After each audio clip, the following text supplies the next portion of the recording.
Няма да има предпазна клауза за България в доклада на Европейската комисия за страната ни, както иска Холандия, смята министъра по европейските въпроси Гергана Паси. Според нея обаче в доклада за съдебната реформа и борбата с организираната престъпност у нас, евроекспертите няма да пропуснат да отбележат, че обвинените за рекет дупнишки бизнесмени братя Галеви искат да станат депутати. Когато оценява напредъка ни, Европейската комисия няма да забрави изпряното дело по САПАРД заради кандидат-депутат сред обвиняемите. Изобщо тенденцията на галевизация на образа на България е нещо, което извън всяко съмнение ще влезе в дебатите между държавите членки тогава, когато обсъждаме през септември доклада за правосъдие и вътрешни работи. Разбира се, ще сме наивни, ако смятаме, че Европейската комисия ще бъде институцията, която ще санкционира тази топ мода в политиката.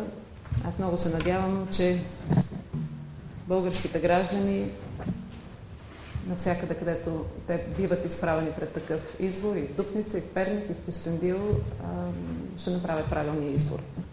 Последните назначения в съдебната система, както и избора на Веселин Пенгезов за председател на Софийския апелативен съд, също се наблюдава от Брюксел, каза още министър Паси.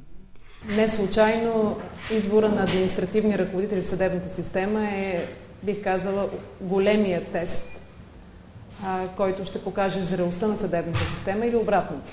Нейната продължаваща зависимост от лица, които нямат безупречна репутация. Близо 50 знакови дела попадат в полезрението на Европейската комисия, предупреди Гергана Паси. За съжаление по тях няма зашеметяващи резултати, отбеляза министрът по европейските въпроси. Именно напредъка по тях ще повлияе на оценката на Брюксел. Колегите от Европейската комисия много ясно дадоха да се разбере, че те не искат на всяка цена влезли в сила осъдителни присъди. Те искат окончателни съдебни актове. Точната дата на доклада на Европейската комисия все още не е ясна. Очаква се Брюксел да се произнесе през юли или септември.